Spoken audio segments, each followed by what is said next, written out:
Hello viewers, আসসালামু আলাইকুম। আশা করি সবাই ভালো আছেন।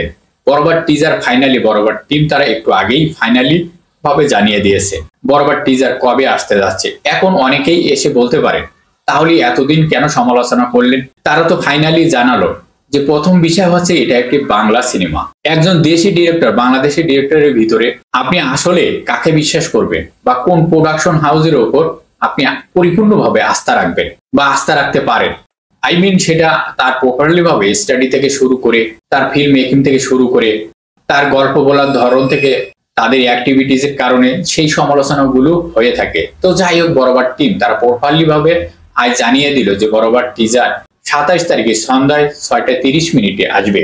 আর এই অপেক্ষার জন্য টিজার আসার পরে আমাদের কতটা স্বস্তি লাগে বা স্বস্তি লাগবে। মেহেদী হাসান হৃদয় ভাই ফিল্ম ডিরেক্টর কিন্তু ফিল্ম সম্পর্কে অনেক আইডিয়া অলরেডি শেয়ার করেছে।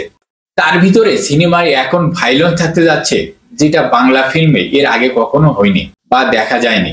দেখেন, ভাইলেন্স এবং অ্যাকশন এই দুইটার ভিতরে পার্থক্য রয়েছে। যাই হোক, একটি সিনেমাকে ঘিরে কি রকম রিউমার ছড়াচ্ছে তার ভিতরে সবচেয়ে যে সিকোয়েন্স পয়েন্ট সেটা হচ্ছে যিশু সেনগুপ্ত।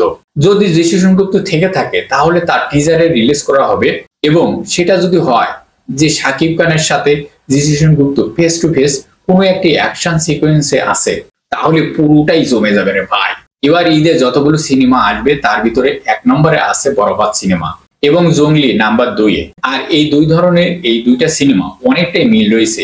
এই দুইটা সিনেমার যে মিল আছে, জঙ্গলিতে আমরা ফার্স্ট লুক পোস্টার যেভাবে ভেবেছিলাম যে পুরোটাই এটা অ্যাকশন ফিল্ম হচ্ছে বা ফিল্ম হবে, বাট জঙ্গলি কিন্তু পুরোপুরি কোনো অ্যাকশন ফিল্ম হচ্ছে না।